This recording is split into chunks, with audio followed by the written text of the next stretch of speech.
Hello again. Thank you for joining us. We're reading from the Complete Jewish Bible, which is a translation of the Hebrew Bible.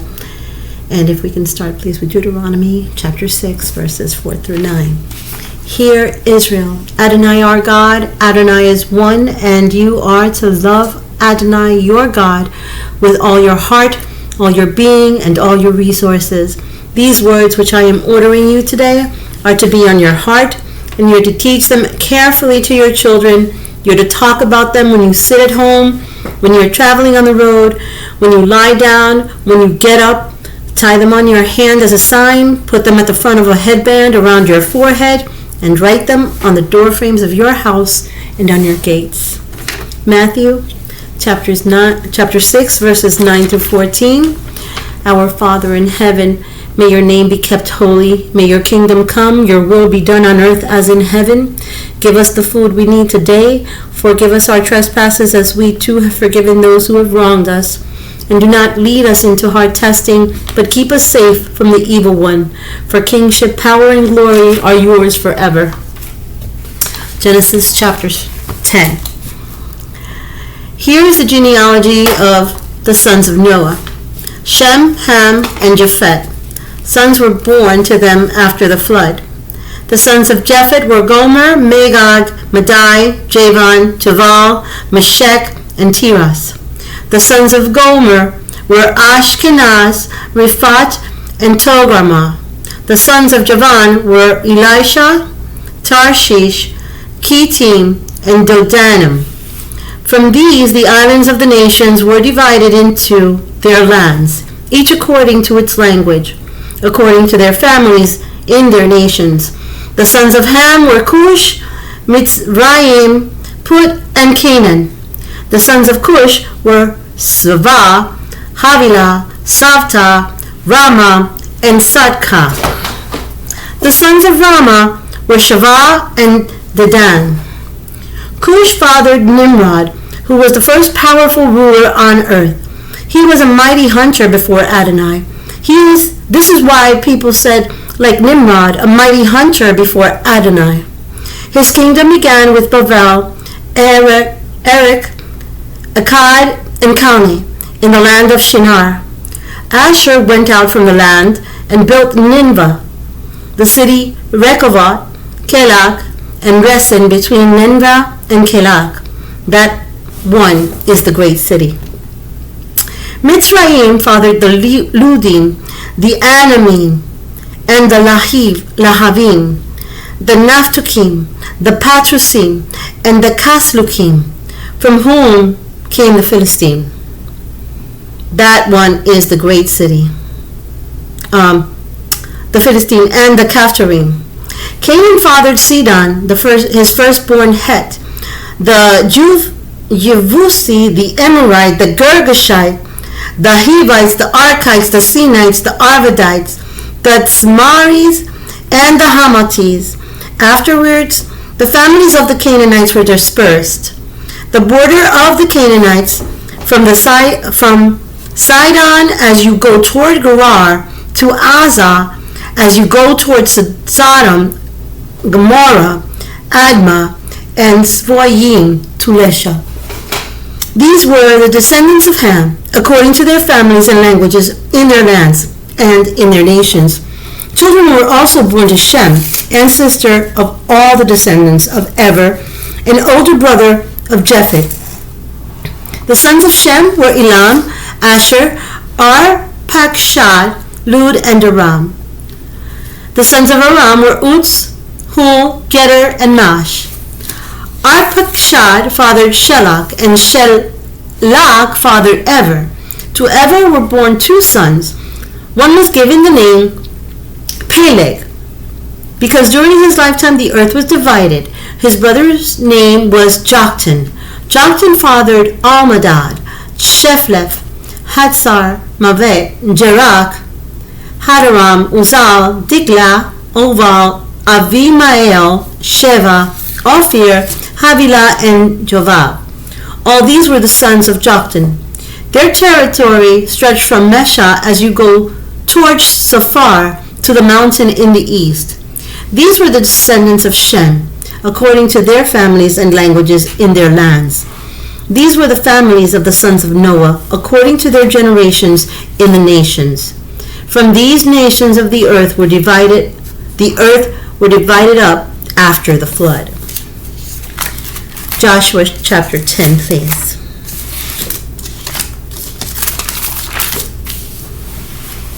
When Adoni-Zedek, king of Jerusalem, heard how Joshua had taken Ai and utterly destroyed it, he had done the same to Ai and its king, as he had done to Jericho and its king, and how the inhabitants of Givon had made peace with Israel and were living among them. His people became greatly alarmed, because Givon was as large as one of the royal cities, larger than Ai, and all its men were courageous. So Adoni-Zedek, king of Jerusalem, sent this message to Hoham, king of Hebron, Piram, king of Jarmuth, Japhia, king of Lachish, and Devir, king of Eglon. Come up and help me, and we'll attack Givon, because it has made peace with Joshua and the people of Israel. So the 5 kings of the Amorite, the kings of Jerusalem, Hebron, Jarmuth, Lachish, and Eglon, got together, went up with all their armies, pitched camp against Givon, and made war against it. The people of Givon sent a message to Joshua at their camp in Gilgal that said, "Don't ignore your servants. Come up to us quickly and save us. Help us, because all the kings of the Amorites living in the hills have gotten together to fight us." Joshua went up from the Gilgal, he and all the fighting men with him, including all the bravest ones. Adonai said to Joshua, "Do not be afraid of them, for I have handed them over to you. Not one of their men will stand against you." Having spent the entire night marching up from Gilgal, Joshua fell upon them, taking them by surprise. Adonai threw them into confusion before Israel and defeated them in a great slaughter at Givon, pursuing them along the road that goes up from Beit Horon, and beating them back to Azekah and all the way to Makkedah. As they fled before Israel down the road to Beit Horon, Adonai threw huge hailstones down on them all the way to Azekah, and they died. More died because of the hail than because Israel had killed them with the sword. Then on the day Adonai handed over the Amorites to the people of Israel, Joshua spoke to Adonai in the sight of Israel. He said, "Sun, stand motionless over Givon. Moon, you too, over Ajalon valley." So the sun stood still and the moon stayed put, till Israel took vengeance on their enemies. This is written in the book of Jashar. The sun stood still in the sky and was in no rush to set for nearly a whole day. There's never been a day like that before or since. When Adonai listened to the voice of a man, it happened because Adonai was fighting on Israel's behalf. Joshua returned with all Israel to camp at Gilgal, but those 5 kings fled and hid themselves in the cave at Makkedah. And it was reported to Joshua that the 5 kings had been found hiding in the cave of Makkedah. Joshua said, "Roll big stones on the mouth of the cave and put men there to guard them. However, you don't wait, but keep chasing your enemies and attack those farthest in the rear. Do not allow them to return to their cities, because Adonai has handed them over to you." After Joshua and the people of Israel had finished killing them off in a very great slaughter, till they had been destroyed, and the remaining remnant had entered the fortified cities, all the people returned safely to Joshua at the camp in Makkedah, and no one said a word against any of the people of Israel. Then Joshua said, "Open up the mouth of the cave and bring those 5 kings out of the cave." They did. They brought the 5 kings out to him, the kings of Jerusalem, Hebron, Jarmuth, Lachish, and Eglon. After they had brought the 5 kings to Joshua, he summoned all the men of Israel and said to the commanders of the soldiers who had gone with him, "Come here and put your feet in the necks of these kings." They came and put their feet on their necks. Joshua said to them, "Do not be afraid or confused, but be strong and bold. because this is what Adonai will do to all your enemies that you fight against."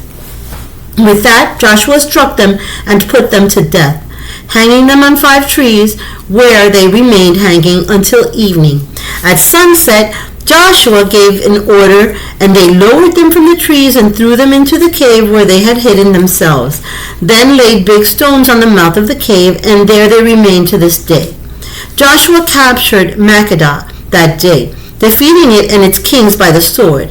He completely destroyed them, every one there. He left no one, and he did to the king of Makkedah what he had done to the king of Jericho. Joshua went on from Makkedah and all Israel with him to Livnah, and he fought against Livnah. Adonai also handed it and its kings over to Israel. He defeated it with the sword, everyone there. He left no one, and he did to its king what he had done to the king of Jericho. Joshua went on from Livnah and all Israel with him to Lachish, and he pitched camp against it and fought against it. Adonai handed it over to Israel. He captured it the second day. He defeated it with the sword, everyone there, exactly as he had done to Livnah. But then Horam, king of Gezer, came up to help Lachish.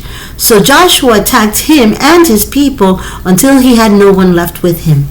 Joshua went on from Lachish and all Israel with him to Eglon, and he pitched camp against it and fought against it. They captured it that very day. He defeated it with the sword, completely destroying everyone there, exactly as he had done to Lachish. Joshua went up from Eglon and all Israel with him to Hebron, and they fought against it. They captured it, defeating it with the sword, including its king, its villages, and everyone there. He left no one, exactly as he had done to Eglon, but he completely destroyed it and everyone there. Joshua turned back and all Israel with him to Debir and fought against it. They captured it, its king, and all its villages, defeating them with the sword and utterly destroying everyone there. He left no one. He did to Debir and its king as he had done to Hebron and as he had done to Livnah and its king. So Joshua attacked all the land, the hills, the Negev, the Shephelah, and the mountain slopes, and all their kings. He had left none, but completely destroyed everything that breathed, as Adonai the God of Israel had ordered. Joshua attacked them from Kadesh Barnea to Azah, and all the land of Goshen, as far as Givon. Joshua captured all these kings and their land all at the same time, because Adonai the God of Israel fought on Israel's behalf. Then Joshua returned and all Israel with him to the camp at Gilgal. Now if we can turn to Psalms chapter 10, please. Why, Adonai, do you stand at a distance? Why do you hide yourself in times of trouble? The wicked in their arrogance hunt down the poor who get caught in the schemes they think of. For the wicked boasts about his lust. He blesses greed and despises Adonai. Every scheme of the wicked in his arrogance says, "There is no God, so it won't be held against me." His ways prosper at all times. Your judgments are way up there, so he takes no notice. His adversaries, he scoffs at them all. In his heart he thinks, "I will never be shaken.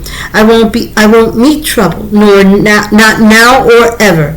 His mouth is full of curses, deceit, oppression. Under his tongue, mischief and injustice. He waits near settlements in ambush and kills an innocent man in secret. His eyes are on the hunt for the helpless, lurking unseen like a lion in his lair. He lies in wait to pounce on the poor, then sees the poor and drags him off in his net. Yes, he stoops, crouches down low, and the helpless wretch fall into his clutches. He says in his heart, "God forgets." He hides his face. He will never see. Arise, Adonai. God, raise your hand. Don't forget the humble. Why does the wicked despise God and say in his heart, "It won't be held against me"? You have seen, for you look at mischief and grief, so that you can take the matter in hand. The helpless commits himself to you, and help the fatherless. You break the arm of the wicked. As for the evil man, search out his wickedness until there is none left. Adonai is king forever and ever. The nations have vanished from his land. Adonai, you have heard what the humble want. You encourage them and listen to them, to give justice to the fatherless and oppressed, so that no one on earth will strike terror again. And now if we can go to Matthew chapter 10, please. Joshua called 12 Talmudim and gave them authority to drive out unclean spirits and to heal every kind of disease and weakness. These are the names of the 12 emissaries. First, Shimon, called Kepha, who is Peter, and Andrew, his brother, Jacob ben Zebedee, and Johanan, his brother, Philip, which is James and John, Philip and Bartholomew, Thomas and Matthew, the tax collector, Jacob, Bar-Halphai, and Taddai, Shimon the Zealot, and Judah from Iscariot, who betrayed him. These 12 Joshua sent out with the following instructions. Do not go into the territory of the Gentiles, and don't enter any town in Shamron, but go rather to the lost sheep of the house of Israel. As you go, proclaim the kingdom of heaven is near. Heal the sick, raise the dead, cleanse those afflicted with tzara'at, expel demons. You have received without paying, so give without asking for payment. Do not take money in your belts, no gold, no silver, no copper. And for the trip, do not take a pack, an extra shirt, shoes, or a walking stick. A worker should be given what he needs. When you come to a town or village, look for someone trustworthy and stay with him until you leave. When you enter someone's household, say Shalom Aleichem. If the home deserves it, let your shalom rest on it. If not, let your shalom return to you. But if the people of a house or a town will not welcome you or listen to you, leave it and shake its dust from your feet. Yes, I tell you, I will be more tolerable on the day of judgment for the people of Sodom and Gomorrah than for that town. Pay attention. I am sending you out like sheep among wolves, so be as prudent as snakes and as harmless as doves. Be on guard, for there will be people who will hand you over to the local Sanhedrins and flog you in their synagogues. On my account you will be brought before governors and kings as a testimony to them and to the Gentiles. But when they bring you to trial, do not worry about what to say or how to say it. When the time comes, you will be given what you should say, for it will not be just you speaking, but the Spirit of your heavenly Father speaking through you. A brother will betray his brother to death, and a father his child. Children will turn against their parents and have them put to death. Everyone will hate you because of me, but whoever holds out till the end will be preserved from harm. When you are persecuted in one town, run away to another. Yes, indeed, I tell you, you will not finish going through the towns of Israel before the Son of Man comes. A Talmud is not greater than his rabbi. A slave is not greater than his master. It is enough for a Talmud that he becomes like his rabbi, and the slave like his master. Now, if people have called the head of the house Baal Zebul, how much more will they malign the members of his household? So do not fear them, for there is nothing covered that will not be uncovered, or hidden that will not be known. What I tell you in the dark, speak in the light. What is whispered in your ear, proclaim on the housetops. Do not fear those who kill the body, but are powerless to kill the soul. Rather fear him who can destroy both soul and body in Gehinnom. Aren't sparrows sold for next to nothing? 2 for an assarion? Yet not one of them will fall to the ground without your Father's consent. As for you, every hair on your head has been counted, so do not be afraid. You are worth more than many sparrows. Whoever acknowledges me in the presence of others, I will also acknowledge in the presence of my Father in heaven. But whoever disowns me before others, I will disown before my Father in heaven. Do not suppose that I have come to bring peace to the land. It is not peace I have come to bring, but the sword.